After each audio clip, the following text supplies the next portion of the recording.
when you've got the camera set up and you've got the light in there, don't worry about the tech. Direct that model or that actor or that person you need to get the story out of them. You know, if you don't have that skill on set, you're going to really struggle to get whatever your client needs. Hi, and welcome to the Your Story Studios podcast, a podcast where we talk about all things content creation. And today on the show, I'm joined by a man who needs absolutely no introduction. But for those who may not know you, who are you and what are you doing here? Well, thank you for having me. My name is Lewis Hancock, and I'm essentially a walking production house, is what I like to say to people. I do videography first and foremost, but as we all know, when you're on set, it's sound, it's lighting, it's editing, it's art direction, it's everything. So yeah, I do a bit of all that. Awesome. All right. Well, tell me, Lewis, how did you get into video production? All right. So essentially, let's skip the part where I watch all my favorite movies when I was a kid and winding that VHS tape back again and again and again to like The Mask of Zorro and A Knight's Tale. But going along, I remember I was quite tech savvy as a kid. And I remember during one of my English classes, my tutor was essentially like, Lewis, you're tech savvy. We're going to do adverts today. Can you just like use the camera? And I was like, okay, I'll figure it out. And he gave me this old Canon and it used DV tapes, which for any younger viewers were just these tiny little digital videotapes. And you had to wind them back and you recorded about an hour's worth of footage on them. And then you'd have to plug the camera in and record what was on the tape and clip it yourself. There was no like files where you could like clip it separately. It was all, you had to do it manually on like Windows Movie Maker. And it took me hours and hours of work. So that was my introduction to this lifestyle. And moving on from there, it just inspired me into that world of video creation and filmmaking, essentially. So from there, obviously went on to university, did a degree in film and TV production. 3 very happy years there at Edge Hill over in Liverpool in the UK. During that time, I spent a year abroad in the Czech Republic at the Film Academy of Miroslav Ondřejček. That was just phenomenal. That year there taught me everything I know now about filmmaking, movie making, and how to read film, how to really be a part of that industry. So that was just a phenomenal year I had there. And then Tell me a bit more about that. So what did you learn exactly there? Well, what the great part of that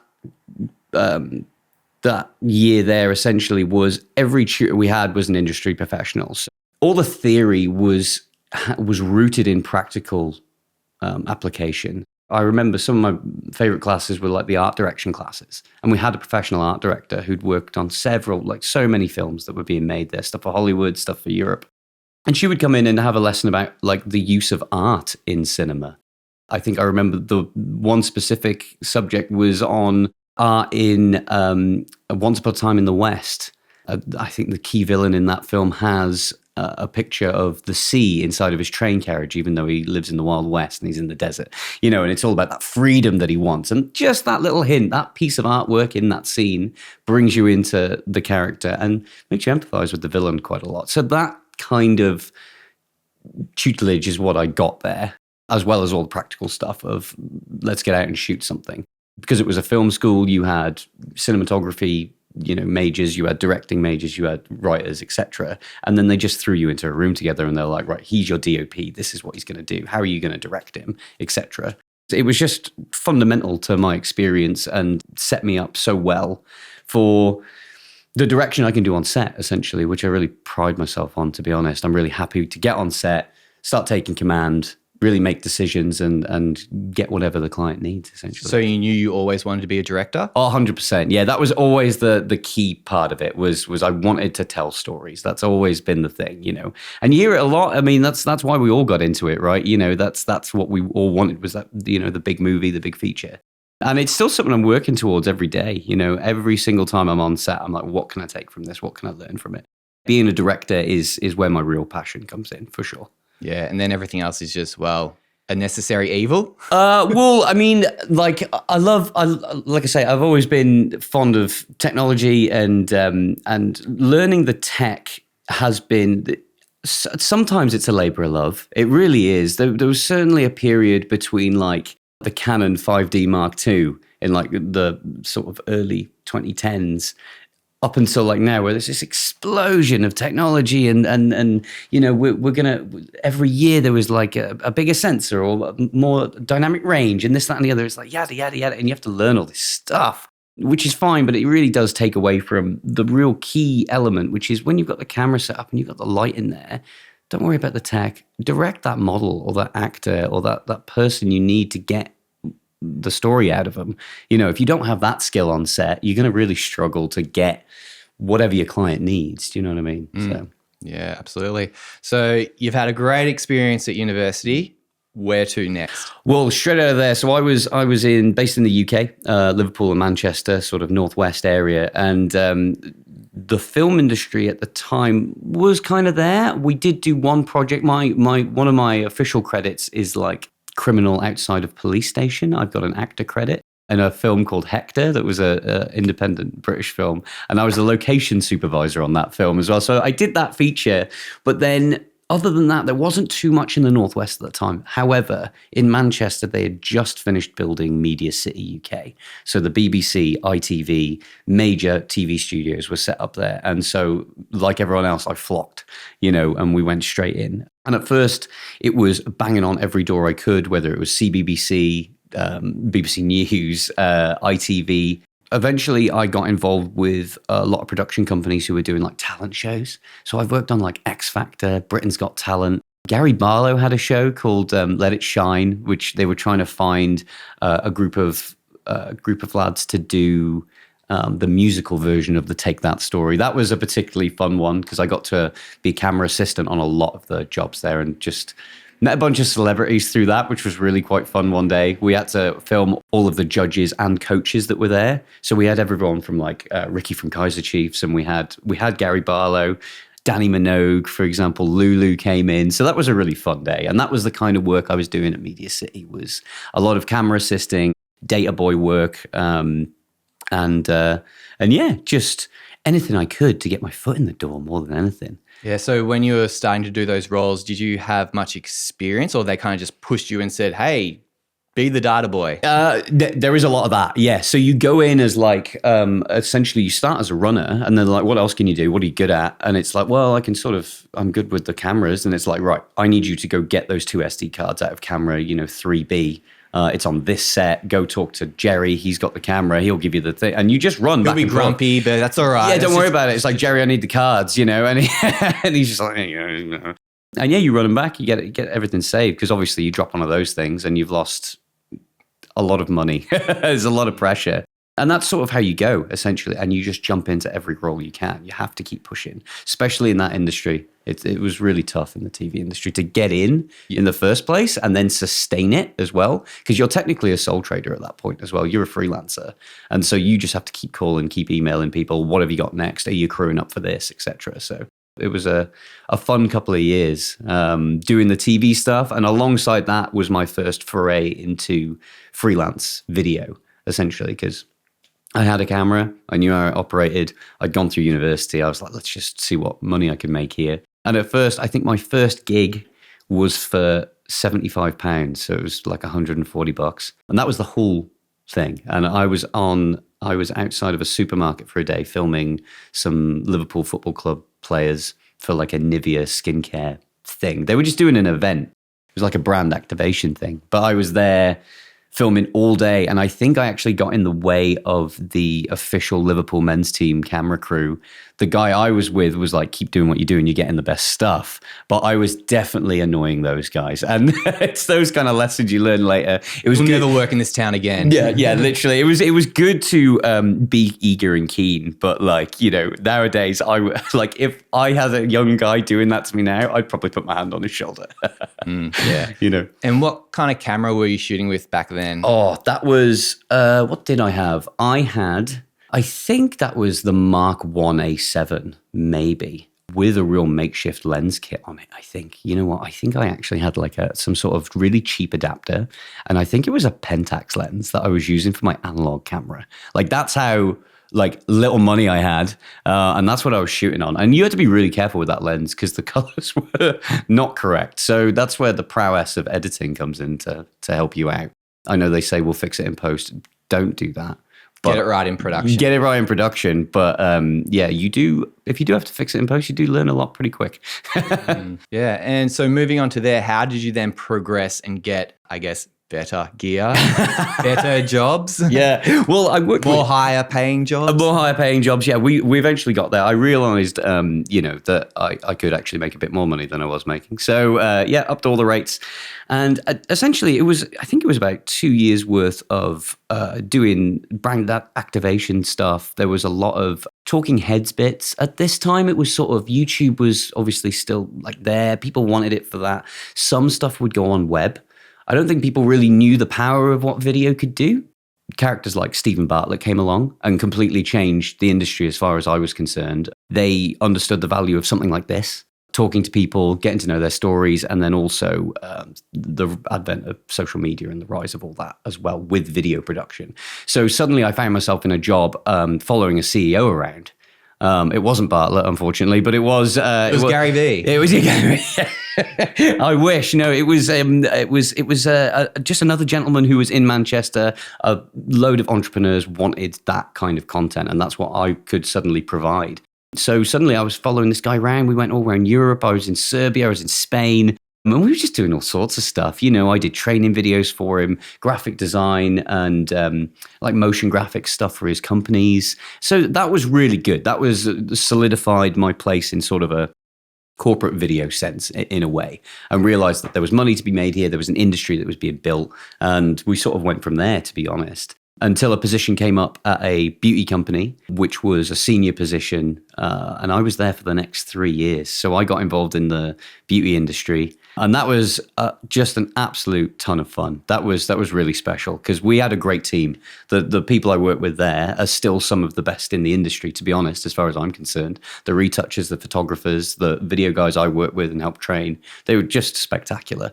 Did you have any interest in beauty going into that role, or is it really just a happy coincidence? At first, it was a need for video work. It was not like a love of like the beauty or fashion industries. Not really. I can appreciate the talent that goes into it. And like I would happily watch, especially like high fashion videos and the corporate campaigns and stuff. I love the creativity and the artistry at work, but it wasn't about that. Once I got in there, though, I'll always jump in 100% into whatever industry it might be. So, I was taking tips off of MUAs on, kind of what eyeliner to wear for the Christmas parties, you know what I mean? And getting fully involved in it. And so, yeah, that just led to loads of different relationships and just ultimately, once I'd moved on from that job and went freelance again, this time with my own studio, with my partner who's a photographer as well. And we just went to town in Manchester in terms of shooting fashion gigs, beauty gigs. We were involved with a lot of production companies there. We were involved with different campaigns. We did stuff in London, just everything you can imagine, really. In Manchester, there's a huge fast fashion industry. So I know here in Australia, Manchester is what you guys call like linen and bed sheets and whatnot. Because of it comes from Manchester, etc. Well, all of those old cotton mills are now studios, they're artist houses, they're apartments as well. But there are still so many like fashion related companies that are there. So luckily, you get to work for quite a lot of them if you knock on the right doors and bug the right people. That's always the most important thing. How do you find those right people? It's hard work. We were very lucky that being in the company that we were in, we already had a bunch of contacts going straight into freelance, and they knew the work we could do, and they knew us personally. So that was the initial stepping off point. LinkedIn is kind of your best friend. Now, LinkedIn, I'm not going to get into LinkedIn. It's a whole different ball game. The whole episode's on that. Yeah, right. That's fine. But away from that, you can find people. I'm not going to suggest going after people, and certainly do not harass people. Definitely not. It is about being professional at all times, but you can find occasionally the right person you're looking for. So, but it's about waking up every day and going at it. It is not easy. It's not something that just you sort of stumble into it. This is something that was built over a long period of time, and more clients show up through it. Networking's super important. It's just when you're not filming, you need to get up and you need to sit down with a coffee, with your laptop. And some days you won't hear off anyone. And you'll feel like it's just like, well, this is pointless. I may as well stop, And I'll be honest, some days I'll get to 2:00 and I'm like, it's not happening today, mate. Just go and enjoy yourself somewhere else. Go read a book. Go watch a film. Do you know what I mean? You don't have to pressure yourself so much every single day. but you have to keep organized and whatnot. I've literally got 2 notebooks here on your desk now because I need that level of organization in my life. So yeah. Yeah, okay. You don't have a personal assistant? AI is not helping you out? No, no. I wish I had a PA. If I had a PA, if I had the money, that would be the first person I'd hire. PA and a social media manager instantly. I come from an artistic, creative background. My dad's a sculptor. I grew up working with him every day, getting up, trying to find a vision in a log that would be an owl or a dolphin or a fish or whatever, and then pick up a chainsaw and get to work, and that's what we did, when I was tiny. That sort of way of working continues now. My job on set is to create the thing that the client needs or the vision that we have in mind. That's what I work towards. So working on being my own marketer on like social media, and then like my own producer and my own business director and CEO, and I'm all those things as well. I'm not just a videographer now. I have to maintain all these other visions of myself. That's the hardest part, to be honest. When I'm on set, I'm comfortable. I'm happy to work with a model, to set up the lights correctly, to work with an assistant, to do all these different things, to know what the vision's going to be. That's where I'm my happy place, really. When it comes to, I've got to organize the next like 50 posts in order to get, some semblance of, I guess, people looking at you, get your marketing going. That's where the energy drain comes in for me. I really have to be locked into a project. And my partner will tell you this all the time. She loves test shoots, and I love a good test shoot as well, get everybody in. But like when the vision isn't mine, I find it really difficult to jump on board with it. So like in terms of a test shoot and creativity, she'll bring out some of the most brilliant concepts for a shoot. And then she'll be like, do you want to do some video for it? It'd be really good. And I'll be like, yeah, sure, of course. I'd love to get involved. And then I'll get there and it's like, I still haven't really pre-visualized it. Do you know what I mean? When it's one of my shoots, I've been thinking about it for like 3 months. It's all I've been thinking about. It's what keeps you up at night. 100%. Yeah. I'm like, why did I want that color in that shot? I'm like, what's the meaning here? What am I trying to work towards? So it's balancing being the artist with being the corporate videographer at the end of the day. So right now in your story, you're in the UK, but right now you're in Melbourne, Australia. Connect the dots. How did you find yourself here? Yeah, right. Well, so we have to go a little back in time. My father was born here, so I'm one of the lucky ones. Yeah, my dad was born in Melbourne. He grew up in Wangaratta. He's now 65-ish. When he was 40, he discovered that he actually had long lost family here. He was adopted by some 10-pound poms and taken back to the UK. He didn't know he had 4 sisters living in Australia who now also have children, whose children also have children. So I've got family from Adelaide all the way up to Cairns. So it's just phenomenal.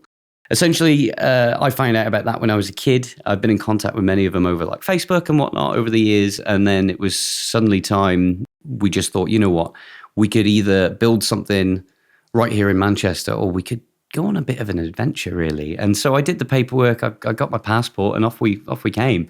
So here we are, essentially. So yeah, just on that adventure more than anything. Really enjoying Australia. It's a great place. Yeah. That's good. So yeah, that's why we're here, to essentially to meet family at first. And then, of course, we've just brought our professional skill set with us at the same time. Great. Well, tell me about the professional skill set that you have brought to Melbourne, Australia today. Okay, right today. So I just before Christmas, I completed a short contract with a startup company in Abbotsford. And we worked really hard together on building their brand and their video department, essentially. They were really keen on video. They knew it was something they needed. They'd been in the game for about 15 years, this company had been around, but only the last like 2 or 3 had they really shot up and finally got moving on where they wanted to. So they thought it was time to bring in somebody to really help them aspire to that kind of level of video content that they needed, essentially. So that's what we did. We just built them a studio. I got in there, and my experience in e-commerce allowed them to not just set up sort of a studio space, but also to set in processes within their business so that they could communicate effectively between marketing and sales, etc. To be like, well, we need to sell this one thing. How are we going to sell it? Lewis, what's the video sort of pipeline here? And what kind of, visual identity do we need in order to make that consistent? So I really enjoyed it because it wasn't just the technical side of it or just the business side of it and meetings and whatnot. It was being able to influence sort of the branding and the art direction of a company, which is something I'd sort of done indirectly, but it wasn't such as impactful as this one, I think, had been. Because now, even though that contract's completed, they use that sort of studio setup to their benefit and on their social media posts, and they use that branding sort of for themselves every day. So yeah, I'm really quite happy with how that one went down. And yeah, now it's sort of in chats with various other clients. We're still sort of branching out that network more than anything because we've been here a year, and I was at that place for about 6 months.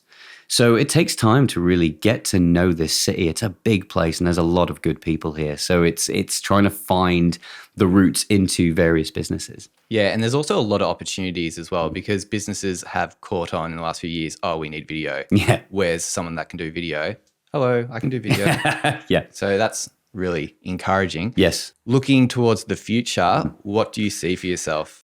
Honestly, I've really gone back and forth on going back into study more than anything. So we come all the way back around because essentially I have spent a lot of time, certainly at that company, there were people who are still studying as well. I've spent a lot of time recently with students, weirdly, whether that's sort of living conditions in Melbourne and whether that's like through work. And they've really inspired me actually, because a lot of them are doing PhDs or masters, and I never quite did my masters. I came away with the top grade at my university. I got a first and all this stuff. And congratulations. Thank you very much. Worked really hard on all that. And then I went straight into the business, and I've learned so much technically and creatively in that time. But now I'm sort of like, you know what, the way I feel the industry kind of is at the moment, I think it would be a good opportunity to now step back into study and work towards that actual film industry, film director role I always wanted to do, essentially. So I'm in the process of looking at various universities. And like I say, I'm one of the lucky ones. So that could even be back in the UK. There is the National Film and TV School, but we won't go into it because I haven't applied there yet. But that's sort of where I'm sort of currently looking. And that's where my passions sort of, I think, are really starting to lie. So I would love to use my abilities and business knowledge and skill set as a freelancer and as someone who can run a studio to prop up my education and go back into a bit of academia, practical academia that'll lead into film industry and higher up advertising industry jobs, essentially. I've done so much for so many different brands of different levels. I've worked for, whether it's startups, whether it's like sort of medium-sized businesses and it's campaigns. I've worked for the Hut Group, who are just a house of companies, huge ones in the UK. And now it's like, well, I'd love to take that next step into doing higher level advertising and directing a full set of people. There's only so much you can do, as you'll probably know, on your own. You've got a beautiful setup here, and it's such a great skill set to have, but it can be taxing, when you don't have a gaffer with you, a sound guy. To have a sound man with you all the time would just be something else. An editor, etc. So yeah, I'd love to just get back into that specific role and that specific skill set and hone in on that skill rather than being sort of a house of skills. Yeah, no, that is wise. And to finish off today's episode, have you got any words of wisdom for our audience? One thing I like to tell people about all the time is, and one thing I see constantly, is with creatives and being a creative professional, is being able to separate yourself from the work can be really difficult, because at the end of the day, most of us, if not all of us, are artists in some degree. We got into it for a reason, and that was filmmaking, or whether it was, you're a painter or whatever background you're in. Always it becomes, well, at the end of the day, we've got to sell the shoe for a business who doesn't really care about what you think of how it should be shot, right? They just want to sell the shoe. Fair enough. That's the business, right? But you might create something you think in your home studio or in their studio that is just actually pretty good, and you've done something really clever on the edit or with the light, and you're really proud of it, and they're like, I hate that shot, cut it out. It can be actually so demoralizing, and being able to be on top of that emotion is probably, I would say the major difference between sort of someone who's first getting into it and someone who's experienced, to know when to cut off that emotional valve and just to be like, okay, I'm going to step away from this. I'm going to take a breather. I'm going to go for a walk. If it's that heavy and emotional, moment, being able to separate that moment from the task that you're doing is 100% one of the hardest things to learn. In terms of wisdom in trying to achieve that is make sure you're always giving as much time to your creative projects, your personal projects, as much as you can. That's your creative outlet. You use your creative energy to produce for people, right, and brands and companies, but your creative mind, your creative artistry must also have an outlet. Don't ignore it just because it's not making you any money. You've got to feed it, however you feed it. Otherwise, that's why people, not stagnate, but people get depressed. Like, I've seen people go down real holes just because they feel like they're not progressing or learning or doing something. You got to step away from social media, especially right now, I would say, and get out there, take pictures, try a different type of medium. Since I've been here, one thing I've done is, away from video, I've really developed my skill set in photography. Like, I know it sounds silly as they're sort of married, but for me, there's a huge disparity in skill set. I would never go near a professional photography job. That's what my partner's for. I don't do it. I can take pictures, but my skill set does not lie there. So for me, I've just been enjoying analog film, especially in Melbourne. It's like certainly the best community for film I've seen so far anywhere in the world. The amount of film labs, there's brilliant people always encouraging you. And I just shoot on a little, it's a little toy camera. I shoot on a Lomo apparat, but it's got a bulb mode so I can keep the shutter open. And I just do some crazy stuff. I just run around, flick it about, but it's taught me so much about light and about how it affects the celluloid, and it's improved my video work. So that creative outlet, which was so much fun as well, it was my playtime, has improved my professional skill set, and it's been my creative outlet. So that's, I guess, the long form version of wisdom. Make sure you're feeding that creative animal as well as getting the work done. You can find a lot of benefit in it. Awesome. Well, Lewis, thank you very much for coming on and sharing your story on the Your Story Studios podcast. Thank you so much, Nathan. Cheers, mate.